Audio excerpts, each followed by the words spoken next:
Hi, welcome to Across the Desk. This week, I have Alicia Andrews with us, who is the chair of the Oklahoma Democratic Party, and we're going to discuss a few things about the primary election, the midterm election, and just what's been going on with the Democratic Party here in Oklahoma.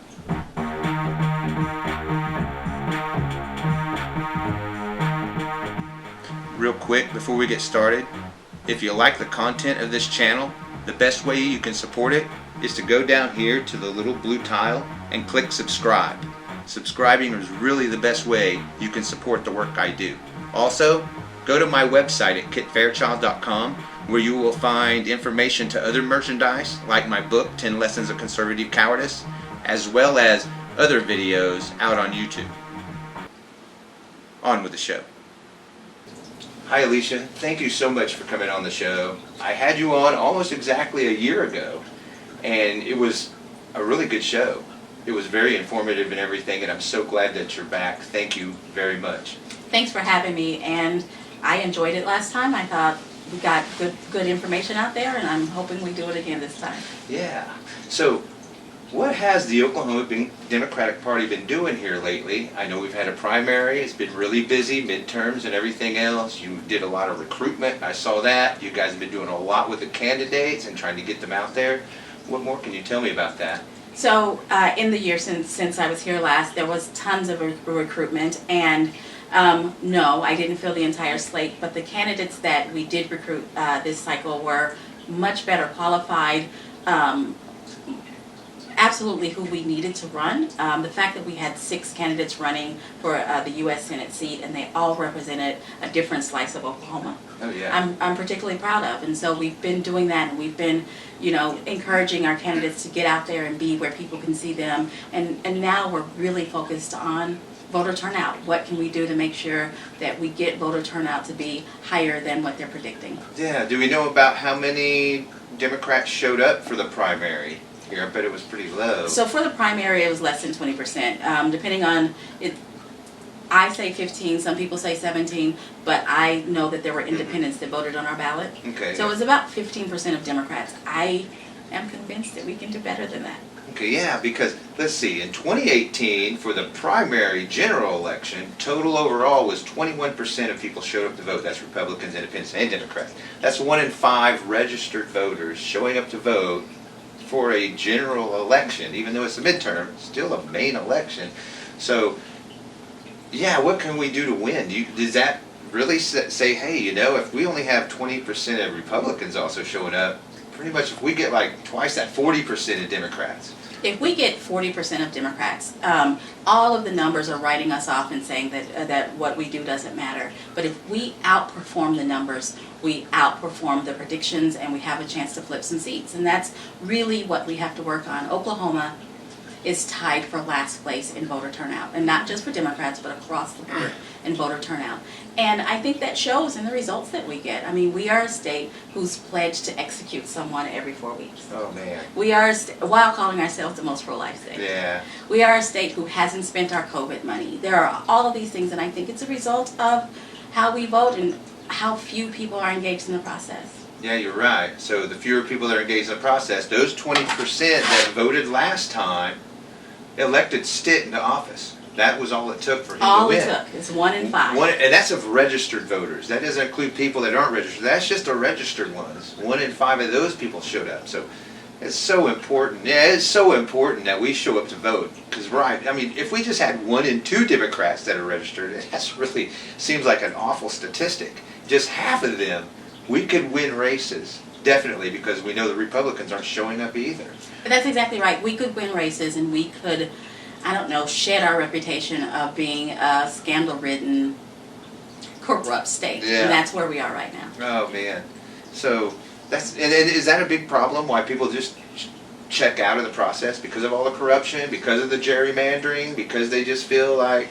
It's a cycle. It's a cycle. Because of the gerrymandering, the corruption, the scandals, folks have checked out, and because people have checked out, we continue to have the scandals and the gerrymandering and the corruption. And if we could break that cycle, if we could just get more folks, 20% of our population is controlling what happens politically in our It's state. actually less than that, because that's just the registered Of the registered voters. voters. Yeah, It's probably that's more right. like 10%, because like half of them aren't registered or something. I don't know what the number is. Do we have any idea of how many people are registered versus who aren't in Oklahoma? So we have just over 2 million registered voters between all the affiliations in our state, and we are just under 4 million in population. So that is about half. That's Well, about half the population. But population includes children and folks who aren't eligible to vote. Exactly. Okay, so it includes those people too. So and of course, those are the same people they're going to add into the census anyway. Yeah, they're counted in the system in this census, just like prisoners are counted in the census who can't vote. But the fact that only less than 20% of the folks who are engaged are actually engaged says that we have a lot of work to do across the state, across all affiliations. I care about Democrats, and I think if we showed up at a rate of more than 20%, we literally could flip seats that people aren't expecting us to have. Well, I think one of the exciting things is we have really a lot more qualified candidates this time around in the Democratic Party. I mean, Madison Horn, Kendra Horn, they're Kendra not... Horn, who's already been part of our congressional delegation, who has shown us how thoughtful she is, who knows how to navigate Washington. We need that. Yeah. Madison Horn just got back from Washington. She has connections there. Yeah. That would be incredibly helpful. Our gubernatorial candidate, we've seen how she legislates. Yeah. She's not involved in any scandals, any corruption. She's called some of the scandals that we're in the middle of. She's called them out. Yeah. So we have that. Our candidate for Corporation Commission, she's a TU law professor who actually teaches energy law. The Corporation Commission regulates energy law. So the level of qualifications that we have in our field right now is amazing. Wow. Yeah, and that's one of the things I noticed was just the level of qualifications in our candidates just seemed really to even outpace a lot of the Republican ones that are running for office as well. Absolutely. So the Oklahoma Democratic Party has been really busy right now. So this is really when, hey, it really kicks off. We got 2 months till election season. So how much busier is the Democratic Party in Oklahoma getting ready to be? Well, this is the point when people start paying attention, right? I've been recruiting basically since I've been chair, and so I've been paying attention the entire time. But right now is when Joe Voter starts paying attention. Yeah. And luckily, right now, all over the party, all over the state, there are events where Joe Voter can go and hear. And some of it is virtual, so if you can't leave your house, you can go and hear who the candidates are and make them earn your votes. And literally, there's at least 2 events every week. So that's another question that came up that I'm wondering about. I was talking to somebody else on. Now, when it comes to Democrats in Oklahoma, where do we get our media? Do a lot of Democrats in Oklahoma, we stream and read our content online. Are we really watching the local stations that much? I was wondering about that. I know a lot of us were until the election season started, and you cannot get away from what they're calling commercials of the Republican candidates and listening to the lies and the siding with a traitor and all that kind of stuff. It's hard to watch. Yeah. It's hard to watch, and you're right. The media isn't covering our candidates. I don't think that's, I honestly don't think that's a smart strategy for them. Here they are, right? I don't know. There's a book by Karl Rove, and he talks about negative ads. He says negative ads work because 90% of everyone hates them. It sounds ironic, but the reason they work is because people don't like them. And that's why they work, because it makes them tune out. It makes you tune out. Oh, this is just so ugly. I want to tune out of the process, and then I'm not going to vote. And so really what you want to do with that negative ads is you target your opponent's voters. So you don't target your own. So if I was a conservative with these very negative ads, the last place I would want to advertise them on would be a conservative station or a conservative radio. I would go to where the Democrats are, but they don't seem to be that smart. Well, what are they left with in Oklahoma? I will say a funny story. I voted in person, which I usually vote absentee, but I voted in person, and I'm excited because there was a line at my precinct. There were people in front of me and people behind me, which you just don't get in Oklahoma very often. And one of the precinct workers said, are you Republicans in here? Because there were Republicans and Democrats. Are you Republicans in here because you're tired of seeing the commercials and you just want the commercials over? And I thought it was funny that, and 2 of the Republicans in line said, yeah, whatever I have to do to get the Yeah. commercials over with. Yeah, that's why negative ads work. Yeah. Because it does make people check out. Yeah. And that's why, and that's exactly why they work. And so, yeah, and that's a weird thing. Like I was saying, yeah, they're targeting their own voters with this stuff. You're not supposed to do that. So I look at that when I see Mullen, and I see him, and I listen to like K1000 or whatever, get on the conservative radio to see what they're talking about, and all of a sudden I hear this negative Mullen commercial, and I'll be like, why are you being negative to your own voters? I don't know who his strategist is, but he Well, I probably ought to have a have a talk theory with him. that they're trying to scare their voters to the Yeah. polls. But that really doesn't work. I mean, the polling shows that negative ads don't gain you voters. They don't gain you voters. The people that are already going to vote for you, that are going to love those ads, are going to vote for you anyway.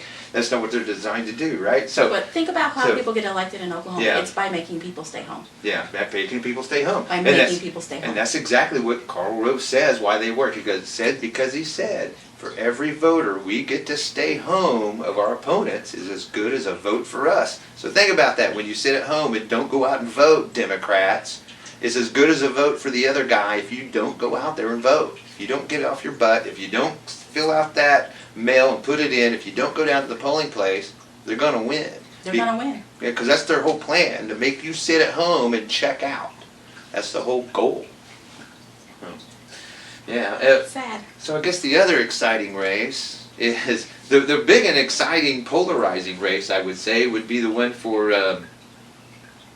education superintendent. Is that correct? Superintendent of Public Instruction. That Yeah. one has garnered most of the public attention. Yeah.